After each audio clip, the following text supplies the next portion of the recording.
different than the others. It was a picture of bright flowers and some trees in a green garden. When the teacher began to talk and looked through the pictures with children, he discovered that amid this room full of future fighters and mujahids and pilots, there was only one who would like to be a gardener or a farmer. The question was asked, how will you eat then? Where will you get your food if you all want to become fighters, mujahids and pilots? The answer came back from all of them together. We have our ration passes. Millions of people have been deprived of their basic rights to live in their own environment, which has caused an immense psychological effect on the population. Among the women and children have suffered the most. In order to safeguard the honor of the women, more restrictions have been put upon them as a means of protection. A whole generation has been deprived of the right of education. Rural populations have become somehow organized and urban have to give up a lot of advantages which they enjoyed in the cities and have to accept restrictions enforced through the law upon them, economically, socially and otherwise. The future generation has been imposed with strange cultures and social life in a hot country and has adopted other cultures, languages and social aspects which they will carry with them when they go back to Afghanistan. This is another cause for further fragmentation of society in the future. Ethnic and tribal values have been replaced or reinforced with religious and political values. Yet a lot of positive changes have also taken place. Through the war, different ethnic and tribal groups have come together and have learned how to live beside each other on the basis of peaceful coexistence.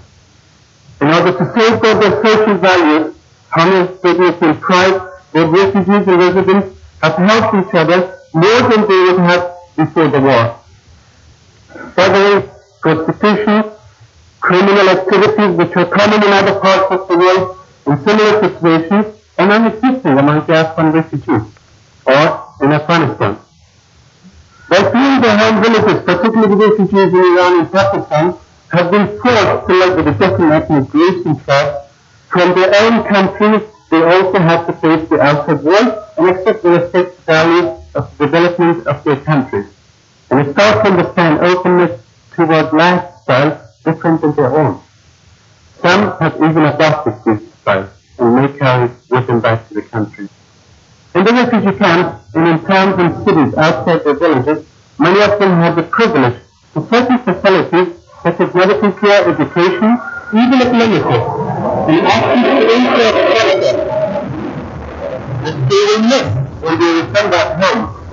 This can become a potential for demanding social services, even if there has to be, operated in the community's own way. If they learn a lot through living with other people and strangers, they also learn how to take advantage of their own from the international community, without allowing them to interfere in their lives. And as Louis Dupree described it, the Afghans are the best maximizers. This should have given a good lesson to the international community to avoid any interference or radical changes in their lives and to be rather cautious to help the Afghans according to their wishes. The limited number of refugees who managed to establish themselves in the host countries and even acquire new skills and became self-sufficient has proved that they are hard-working and have the potential to help themselves, to rehabilitate and reconstruct their war-torn country if they're given the chance and are left alone. Finally, any attempt to bring about radical changes in the economic or social aspects of their life during the repatriation will fail. We all have to keep in mind that the country today is maybe back in the 30s and 40s, and we have to be patient for the development of the country. The two Afghan proverbs describe it very nicely. So patience is better, but has three truths. In hurry is the work of the devil. What should we do then? If we are all to help the Afghans, then the most important thing we'll always have to keep in mind is help the Afghans to help themselves.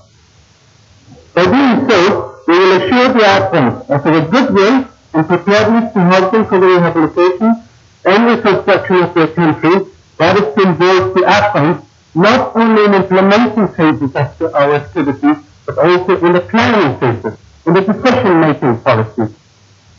Any plans made without the active involvement of the Afghans will fail. When I asked my colleagues, my expatriate colleagues in Peshawar, Ashok Ghani was saying he's unpolite, and I may be unpolite in my way, and I just hope no one will feel offensive. I was actually hoping many more NGOs will come, because I thought they will learn a few lessons from all these great scholars here. But to my surprise, very few have come here. When I asked my expatriate colleagues in Peshawar once there, why don't you involve the Afghan colleagues, in your decision-making policies, and your planning? I always hear the same answer. There are no competent Afghans to do the work. That's why we are here. I don't think the Afghans are competent. We have proof that we are competent. The second answer is, even if there are Afghans who are competent, they can't say anything. They're under political and social pressure. We, the expatriates, are used here to say no for them in cases where they can't say no. We expatriates have to talk on behalf of the Afghans on the issues where they can talk. I'm asking these expat colleagues, are you willing to spend the rest of your lives in Afghanistan and say no for me? And say those things which I can say? Would you be doing that? Then I can accept it.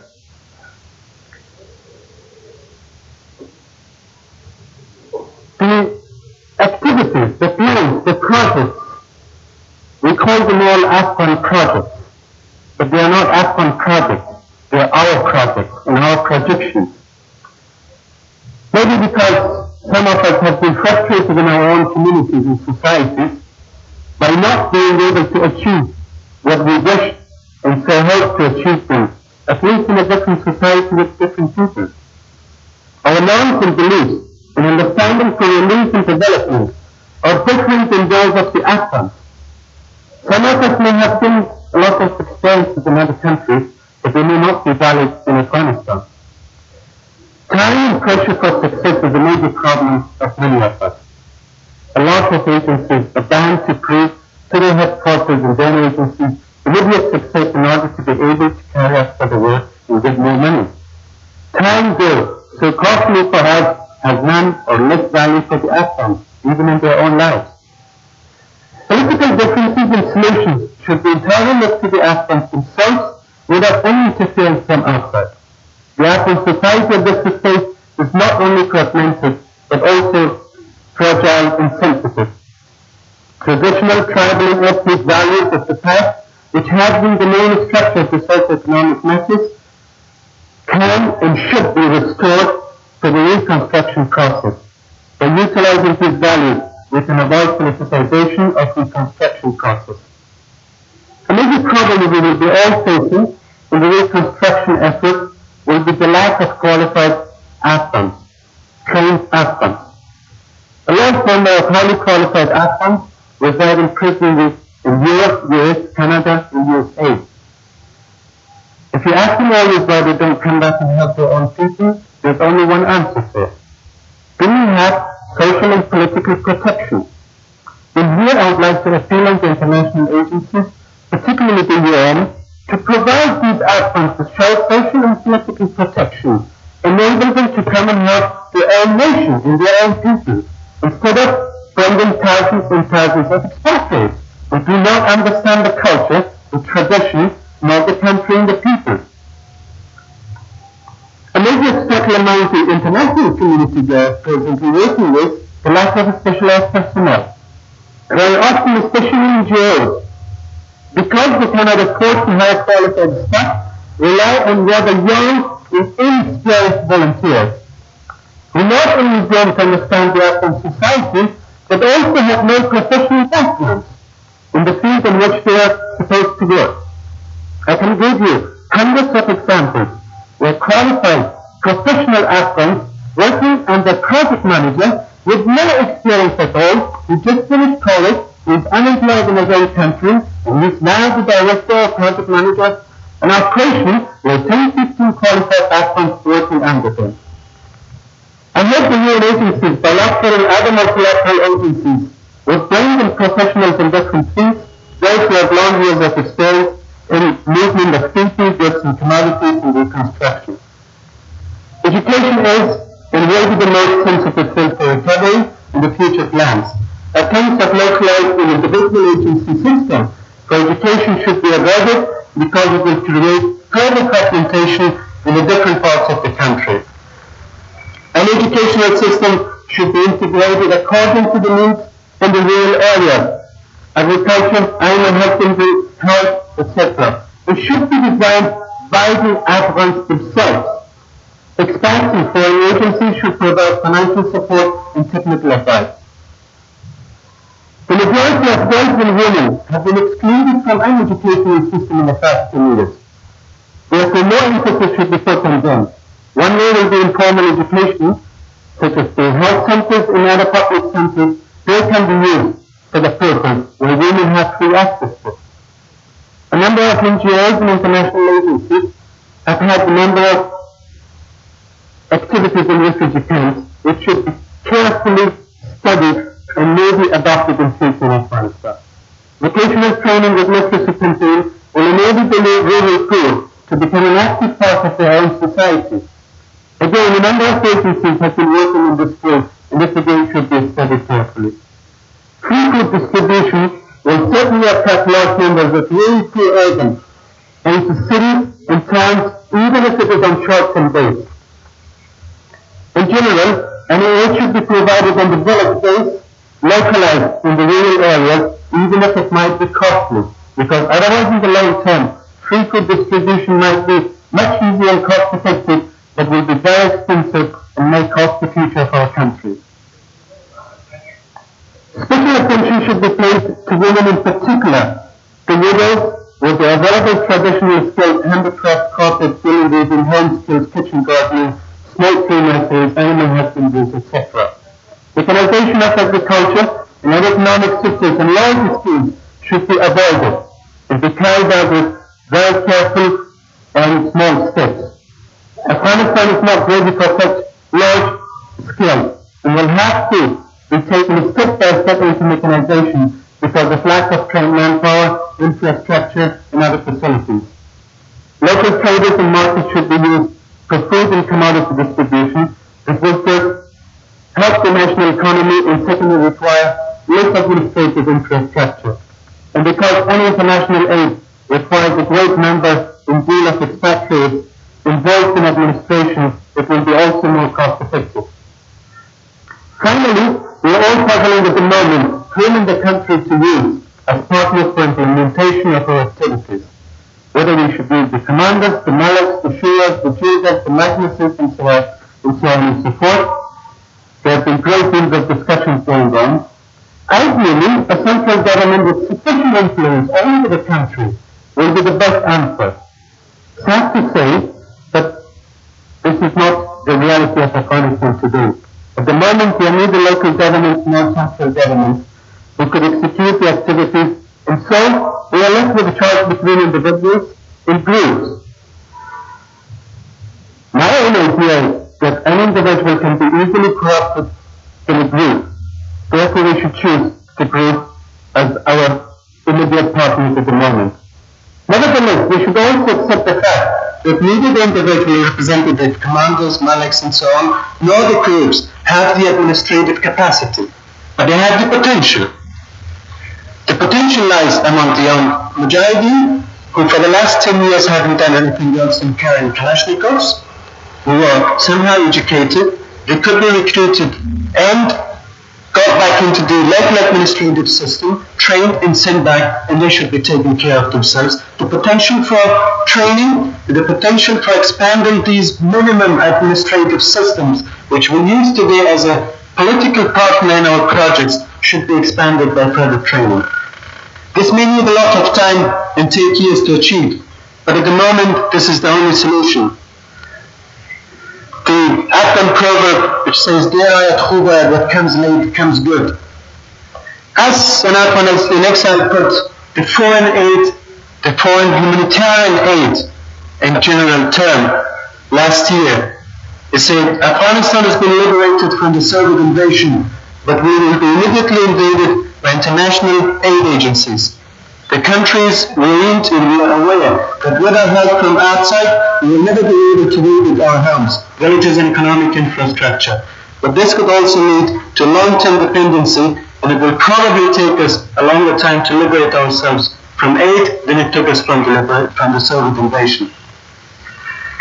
Finally, I didn't go through the ritual on the memories of Louis Dupree, but I came across one of his passages in connection with prospects and problems of Afghanistan and its recovery, and I'm quoting him. The developed world has introduced many changes, technological, ideological, to the developing countries, and unsuccessfully tried to predict what would happen on the basis what had occurred in the developed world. A culture takes all in these change elements, be they educational, political, social, military, and economic, and shapes them to its own needs within its own partners. Louis Dupree. Thank you very much.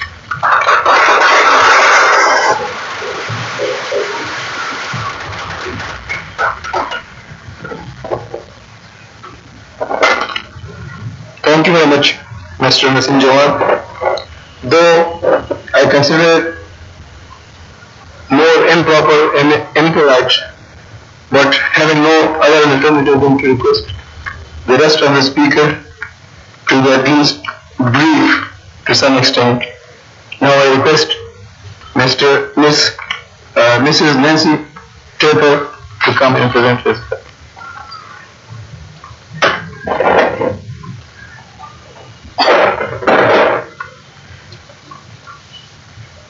Thank you very much. I'm very honored, this is my occasion to say it, to have been invited to participate in the seminar. And I thank Professor Rasul Amin for his excellent hospitality. The few remarks that I make, and they will be brief, are on a topic very close to Louis Dupree's own interests, and they are very much following the continuing work and commitment of Nancy John. I want to raise yet another woman's voice to say something about women, and I will be short, but I will not be mute. I will take this opportunity to do something I hope rather more than just paying lip service to the attention that women have received in the conference so far. Yesterday, Erica Canada spoke of women's traditional leaders, leadership roles in the households, their management skills, and how behind every good man there was a good woman. Ashraf Ghani, yesterday and again today, talked about the aspects of familiar situation which are too easily taken for granted, and certainly women as a category must fit into this. Somehow, women's situation is assumed to be a constant. Women are associated fundamentally with Afghan notions of honor. They represent a continuity with the past and the promise of the future. Women certainly are used as metaphors for past and future. Erica Kanavi, I think Richard Tapper mentions Anzar Zamin. But these images don't preclude the possibility of practical change and indeed the experience of change that has already taken place. Ashraf also talked about the need for dialogue between people with different points of view, and he indeed suggested that there should be dialogues between men and women. Finally, yesterday, and again in passing today, Nassim Jawad complained that one shouldn't make the comparison between European women today and that of Afghan women. I, in fact, absolutely agree. It's not useful, it's not appropriate. But he went on that, first of all, things should be left to the local level, which again makes sense, but that they should work themselves out in a natural way. Now, I'm not really sure what he actually means by a natural way. Perhaps he meant that it should be men alone who participate in conferences and who define this natural way. Yesterday we talked about the experience of Afghanistan as not one which had to do with totalitarianism but authoritarianism. It is also a patriarchal experience. And in patriarchal systems are systems in which women's voices are not heard in public, but that doesn't mean that they don't have a point of view of their own. I was interested that the comment of Mr. Mahdi from Karachi, who spoke about motivated lies. In patriarchal systems, whether in Europe or America or Afghanistan or elsewhere in the world, self-appointed spokesmen of people, meaning also women and children, do benefit personally from the system itself. Motivated lies is perhaps not an inappropriate statement which should be made. It's a crude one, and I, again, like Ashraf, actually claim the sanctuary, the Nanawatai, of my death to say this. In patriarchal systems, too, ordinary women's everyday contributions to society are enormous, but they are very often unmarked, undervalued, and taken for granted. Their labor, whether it's productive labor working for a household, or it's their reproductive labor in reproducing the future generations of the society, or their role in socializing the next generation, are all of extreme importance. This is obvious. It's true in Europe, it's true everywhere. But perhaps it is useful to use Ashraf's cultural prism and to speak a bit about, to focus our thoughts on the situation of Afghan women. Early on, in dealing with women in the refugee camps, the natural role of the NGOs was initially to leave women alone. They were safe, they could be taken care of, and so forth. And it was understood that Afghan people would be unresponsive to projects which involve women. But this has now been shown to have been an underestimate of the flexibility and the varieties of opinion within Afghan culture and the willingness of men and women to accept innovation, even in the extraordinarily stressful situation of the camps and with the backdrop of the war. Some income-generating projects among refugee women have worked successfully, as have a variety of primary health projects whose focus has been on women and children. Of course, the numbers of women who've been involved are small, but the innovation remains a significant model. Women have been able to bring an income into a family, and in their visits to clinics, they become a source of information. They've acted in new ways in practical support of their families. Now, this certainly shouldn't be surprising, but to some extent it has been. In rural settings, and not in Afghanistan, where as an anthropologist I did field work a very long time ago, a central idea was that the household without a good woman was a ruined household. A good woman was defined as one who was strong, intelligent, who worked very hard for her household, who collected gossip and information from any sources she could manage. Gossip and information was a household resource. These were also women who did quite extraordinary things, sometimes very bold and very public things, for the sake of their households and children. A good, wise woman could be trusted to go outside the household if family interests were at stake. Now, these strong women were very ordinary women, but their ability to adopt new roles and support the household was respected by men and women alike. So we shouldn't be surprised that new opportunities have arisen for supporting household and children in the camps and elsewhere. These have been taken advantage of by women. This respect for information, this respect for new income, has a practical use and is part of a traditional pattern. A traditional pattern in which women have taken an active and informal part in productive and community affairs. In the urban settings, of course, patterns of relationship were different, but again, innovation was part of a traditional pattern. For the sake of the good of family, for the children, women encouraged, as Ashraf has just mentioned, boys and girls to go on to get an education. Media has brought and been responded to other images of domestic relations. Before the coup, a very large number of urban women were actually employed outside the home. After the coup, as we know, measures taken to create ostensible equality before men and women were extreme. Women became highly visible, but as Eric Kanaba mentioned yesterday, unfortunately this manipulation by men, by the government, has created a backlash. And those activities, which might be called liberal or modern or whatever, were also tainted with the label of communism. That taint a contamination of this communist label will no doubt remain for a very long time in people's mind. But it doesn't necessarily affect the extent to which traditional values of honor, of supportive family and household can still encourage women to be strong, resourceful, and responsive to innovation. We know from Nancy's work that the stress and anxiety experienced by many women in the camps who've been deprived of productive and reproductive roles, and as widows deprived of reproductive roles. Her exploration was really about what was unnatural, a diminution of women's traditional activities and effective work in the community. Efforts have shown quite clearly that women have been eager to respond, to regain the kind of power and effect that they had when initiatives were presented to them. Women's situation is very tough in the camps, in the urban setting, on a return to Afghanistan. When women's time, undervalued, unmarked, becomes that much more valuable because it is that much more difficult to support the family, to educate children, to produce healthy children. Is it not possible to have this value of their time itself actually recognized?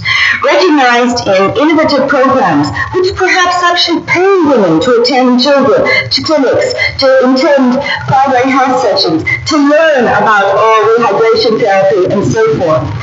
Is it not possible too to support again income generation projects of any kind which bring women out and which allow them to actually actively support their households?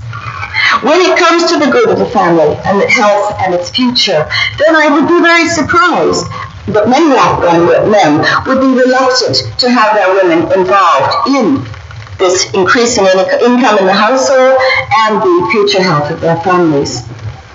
I know that family interest and family support is essential in encouraging women in new areas. But clear economic advantages are very often followed by social support. It seems to me that these rules which have been learned in the camps could also apply in a post-war situation. Now, women will continue, undoubtedly, to be the representatives of a family's honor in new circumstances. But it seems to me that honor is as honor does, and that honor can be defined in many ways, many different ways to fit different situations. This, I think, has always been the case in Afghanistan, and there's no reason why it shouldn't continue to be so. The very notion of honor itself allows flexibility in these situations. If the best interests of the family and family's future are the key to honor, then I think new definitions will be found to accommodate women's new activities.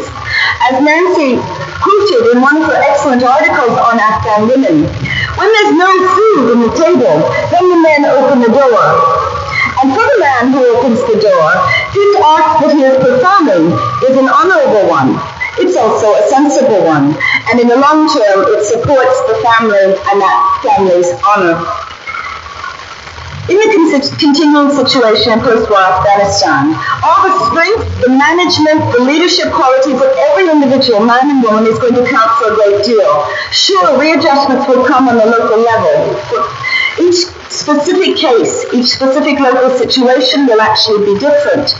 But it seems to me that at the local level, wherever, it will do no harm to make the traditional contributions of women and the potential value of their activities a continuing theme in Afghan discourse.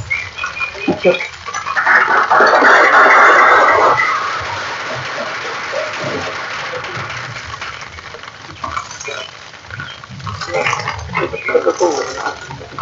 Well, I'm sorry to have to interfere since I'm not a part of the panel, but I think we should, the next speaker in the question and answer session will keep after lunch.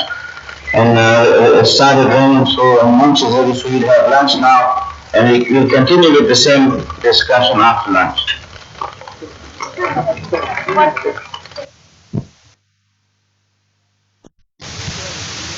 I'm sorry, but belongs being in the open space. So, okay. So I now request Mr. Keating to come and say a few words. Mr. Keating. Thank you very much, Mr. Chairman. I'll be very brief. the heavens are now echoing Nassim's stomach. I spent 2 hours this morning writing my presentation. I spent the last 20 minutes crossing it out. I hope I've crossed out the right bits. I'm going to out-humble Nassim. I'm not an academic, I'm not an intellectual, and I'm not even an Afghan. I'm a UN employee, and I find myself wedged between two extraordinary systems. One is the political and tribal and ethnic complexity of Afghanistan, and the other is the political, tribal, and ethnic complexity of the United Nations. There has been a massive increase in the amount of aid provided to Afghanistan, as we all know, in the last 2 years. It shouldn't be forgotten that this is quite an extraordinary situation for the UN, to be working on both sides of a conflict at the same time. I don't think this is happening anywhere else in the world. Many people criticize the UN and the NGO community for being slow and inefficient, but they should not forget the realities. There is a war going on. There are demands by donors who provide funds to the UN. Donor interests in providing aid are often not the same as those concerned for providing sustainable development. What the UN has tried to do is gain access to all areas of the country so that everyone in turn can gain access to UN assistance. And in a modest way, it's done that, in a modest way. There are many challenges for the UN and for the international community. And again, as Nassim hinted, it's not so much in finding projects which need to be done. That's actually a relatively easy task. It's in the implementation of those projects, in the ethnic and tribal complexity of Afghanistan. I don't know if Afghanistan is an anthropologist and an ethnologist's dream or a nightmare, but it certainly makes the UN's job very difficult. The challenge for the UN is to try and adapt to the Afghan situation rather than force the Afghan situation to adapt to the UN. Unfortunately, if the UN has its way, it's going to try and bully Afghanistan into adapting to the UN. But as a Briton, I know that it won't be very successful at doing that. The UN is designed to work with governments. It is not designed, unfortunately, again, to work with people. I need not say that I'm speaking in a personal capacity here. The Charter of the United Nations says, we the people. The third word of the Charter is people. That word is not mentioned again in the Charter of the United Nations. It is an organization which is comfortable with bureaucracies. It's comfortable working with large organizations which move at its own pace. It cannot handle Afghans who come to our office and ask for seed and fertilizer tomorrow afternoon. It simply can't do it. So there are various constraints. There are various more prosaic challenges for the UN in making UN accessible to people. For example, in sorting out the Byzantine project proposal format that the UN has, which is difficult enough for the NGOs and UN employees to understand, let alone Afghan groups from central Afghanistan. On the whole, I think the UN must adopt, and I hope is adopting, a humble attitude towards Afghanistan. We must be guided by history. All those people providing assistance to Afghanistan, if they ignore the history of the provision of aid, they are doomed. They will not succeed. And the challenge for the people in the international aid community is to get this message home, to try and organize their institutions to make them, again, accessible to people who can't. The UN must try and avoid the concretization and distortion of ever-fluid tribal and political relations between cities and rural areas, between different groups. We should ensure that the administrations don't dictate over the administrated. I don't know whether this is possible. I leave it to the people in this room to tell me. In fact, while the topic of this panel is the impact of Afghanistan, the impact of aid on Afghanistan, it could equally valuably be the impact of aid of Afghanistan on aid, because aid has been challenged by this. There are certain realities we shouldn't overlook. Aid is not going to stop. Too many Afghans want aid. The momentum behind the provision of aid is too great. There are too many foreigners involved, too many implicated. And the poverty, the illiteracy, the mortality rates will continue to demand some kind of responsible involvement of the international community. So our goal, of course, is the reconstruction of Afghanistan on terms that are acceptable and familiar and comfortable to Afghans. But sadly, the realities are going to make that extremely difficult. The realities, the war is going on, continually dismay, frustrate, and exasperate even the most well-intentioned. So if someone was to ask me how to go about the reconstruction of Afghanistan, I would say that of all the ways of getting there, don't start from here.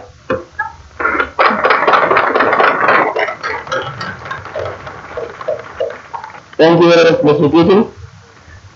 Ladies and gentlemen, I see so many question marks on each and every face, but the more common question is resident lunch. So let us start the first one, and the question, Ladies and gentlemen, because we are running short of time, we have started the panel. The third one is definitely protocol, as usual.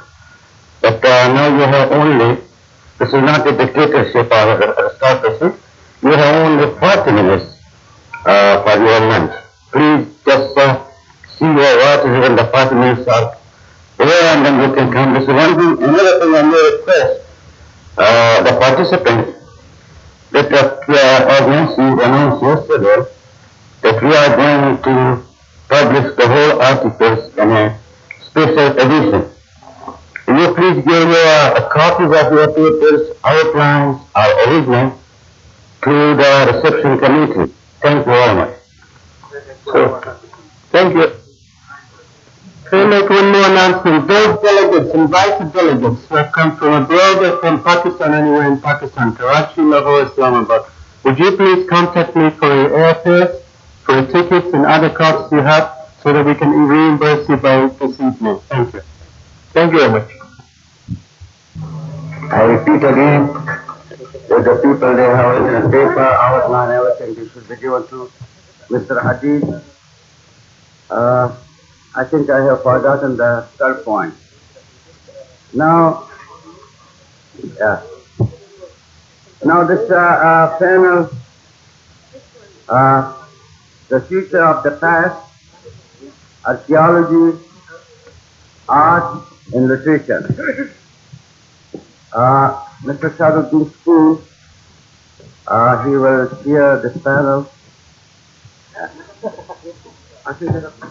Okay. Excuse me, Mr. Ashraf, when he's chairing panel, because he's going and leaving for his destination.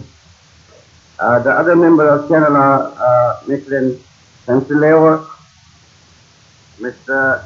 Sahari, Abdul Wasi Najmi, Saruddin Soon. I would like the panel to make speech very brief, because some of the people, they say if this takes a long time, and then the other panel will be a little bit longer one, and some they don't like it. That's why. I should apologize for the length of the previous panel in my capacity as chair of the present session, because it took away time from this one. That will make up both in manners and in style for what we did wrong this morning. And I promptly turn the floor over to Saduddin Chipun, a very noted poet, author, translator, and professor of Kabul University. Saduddin Chipun. Well, now that we have to pay for a lengthy session in the morning, I make it short. But I can't start, with me it's not a ritual, without mentioning Louis, whose ashes will be spread all over Afghanistan to watch over his beloved Afghanistan, as he sometimes called him. I personally miss him. I met him first in '58 in a nomad's tent where I was collecting folklore. We started a series in Voice of America for Louis, and we had interviewed with world scholars about their assessment of his work. One of the scholars, of course, we started a series with the Louis recorded voice that said, "Remember, I have been wrong before. I was the one who said the Soviets will not invade Afghanistan, but they did." Then the commentator of the Voice of America made this remark: "Was Louis really wrong, or was it the Soviets who made a historic plan?" It's an honor to join in paying tribute to this great man. Afghan literature of the past decade is part of the general mobilization of the Afghan resistance.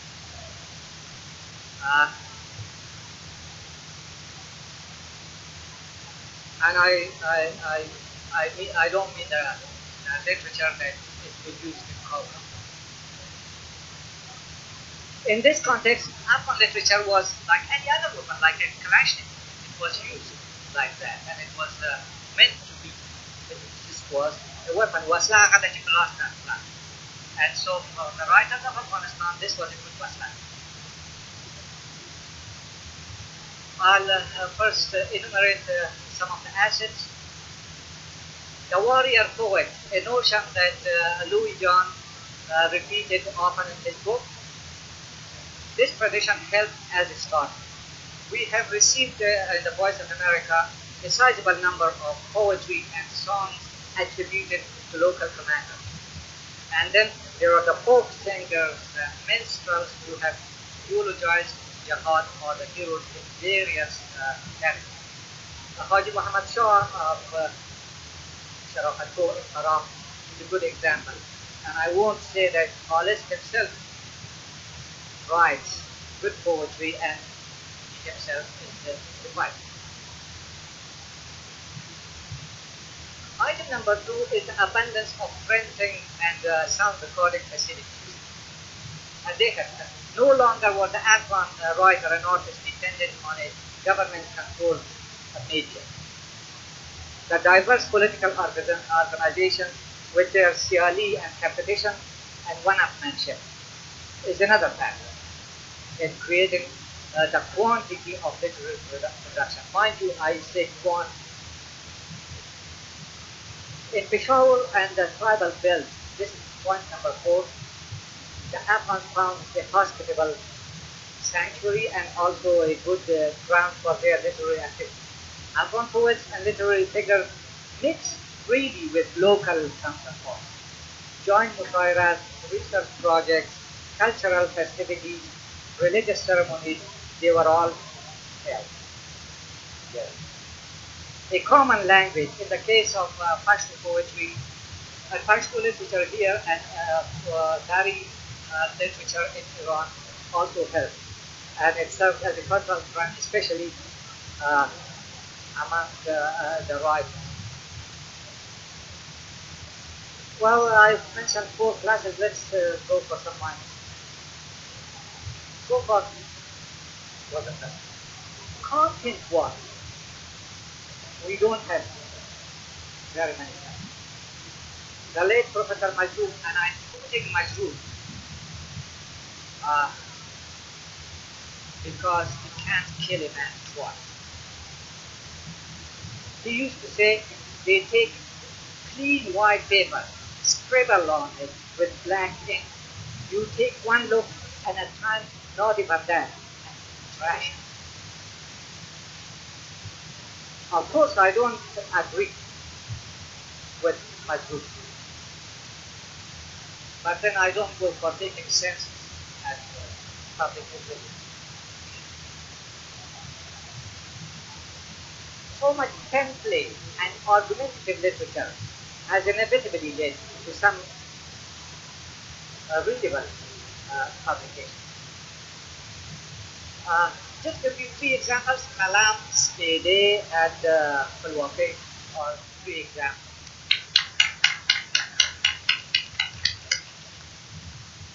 I will be equally brief because Nancy can extracted some blood money from me to change the panel earlier in the morning. I want to do two things. One, say something very briefly based on the work that I've already published, reviewing extensively what was published in Afghanistan between 1911 and 1978. And then some suggestions, again, by way of looking forward to the future. The first, I want to begin with an apology. I only know Pashto in Farsi. Afghanistan, as we all know, is 32 languages. I do not speak, to my particular regret, any of the Turkic languages, which in future would be my #1 priority to learn. So my remarks reflect dominantly on these two languages. Now, having said that, what needs to be stated immediately in terms of the literature, and here again, let me say, I mean written literature, not oral, about which I speak in a moment. There is no correspondence between ethnicity and writing in Afghanistan. Writing in Persian, most of the literature written in Persian in Afghanistan was produced by people who are either bilingual or not native speakers of Persian. Persian was a language of connection. This, of course, is product of the long history, where Persian is both the language of administration, but even more importantly, the language of commerce. You take our most distinguished poets, Ajwab and Khalili, they both come from Persian background. And you take our most important historian of the 19th century, by Muhammad Hazara. His teacher was a Pashto. There is not that connection, and this is an extremely important issue to emphasize that we meant through this language, informed it, enforced it for our own purposes in the way of elaborating metaphors and symbols that were national.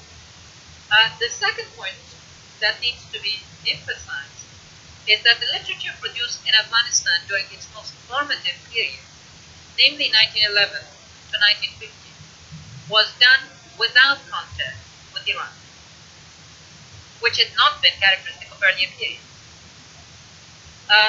The third point that I want to emphasize now is the elitism of this literature at its first phase. Literature in the sense of modern literature, of contemporary literature written and published, starts with a clash about culture. The debate in 1911 about what culture meant, the two protagonists were Mahmoud Beg Taxi, who had acquired information and cultural commitment in Syria, and Maulawi Al-Shaw, a member of a very prominent Afghanistan. In clash was the story of the Roman articulated of literature that was entirely Islamic literature.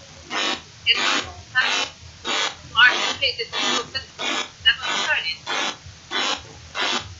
Tarzan won because he considered Sarajala, thereby allowing a couple of very important things to happen. One was a series of new fields for writing. The novel, novelette, the short story, the temporary poetry, all the journalism, reporting, were all introduced in Mahmoud Parsi government. Mahmoud Parsi dominated the first 2 decades of contemporary Afghanistan. The challenge, but that is basically it's poetry, just things. You can't write about tanks. He changed the metaphor, but it's extremely important because he changed the entire nature of the metaphor. He had to write about different issues. The challenge of the 1930s and 40s was how to use these new media in relationship to the classic heritage. And I think in the 40s in particular, we get some of the giants of our literature who mold the language the way people molded the weapon. And it's one of the most creative periods of Afghan literary product. And now I want to mention one fact about these people that is extremely important to connect back to what Nasir Jawad was earlier saying. They wrote the textbooks of the elementary schools, middle schools, high schools, and then the university. What is extremely important about this generation is that they were self-made. They were not trained in universities abroad.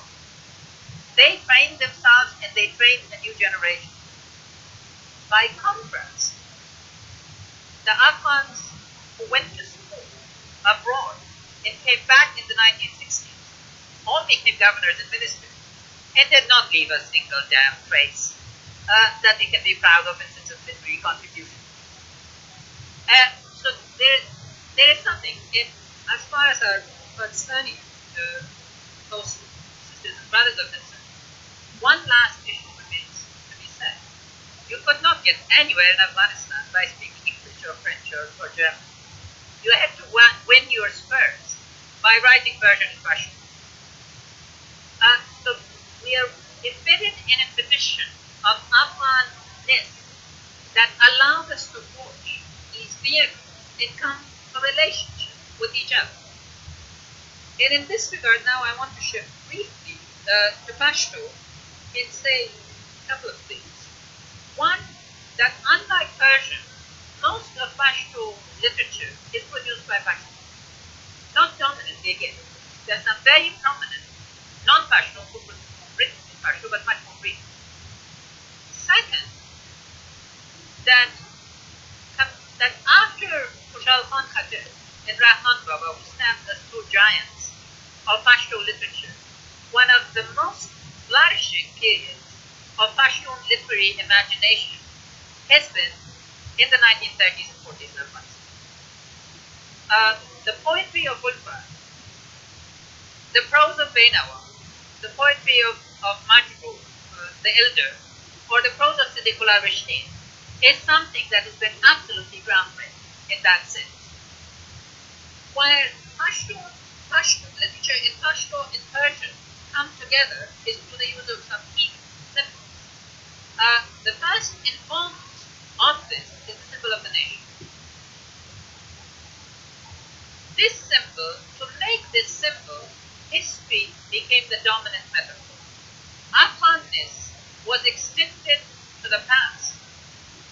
There's a lovely series of poems by Ustad Khalili describing the burning of Gaza, which displays, and there's another poem by Pashwar, the leading line of which is Azor khub nakonad mast my paraston ro, chudarai khawki watan paraston. Not 1,000 caskets of wine would make a drunkard, a speck of dust from homeland of patriot. This takes place at the court of Alexander in Greece. And here I want to make the transition to the last two, namely archaeology. In the construction of Afghan nation, archaeology became extremely important because it placed the place above the culture. And the place became the source of justification. So we appropriated a very long history. And in this regard, I think if you look at what Poussin did with the French interpretations of Amiens, it's absolutely astounding. The French did the typical sort of descriptive thing. Poussin turned it around. It made it into an extremely rich symbolic fabric. Or if you look again at Poussin's last book on the Shahnameh, Afghanistan and Shahnameh in Afghanistan, you see how he weaves together an Afghan identity that is postcard. Now, I want to take 2 minutes to talk about oral literature, adab. And of course, it's high culture, where the connection with high culture in locality came was through the schools. You know, we had 1,300 pupils in schools in 1930, and we had close to 1 million in 1960. years. It's a phenomenon. Increased readership. It's the textbook for its major bid. But what popular culture is deep. It's the source of pride and joy. In the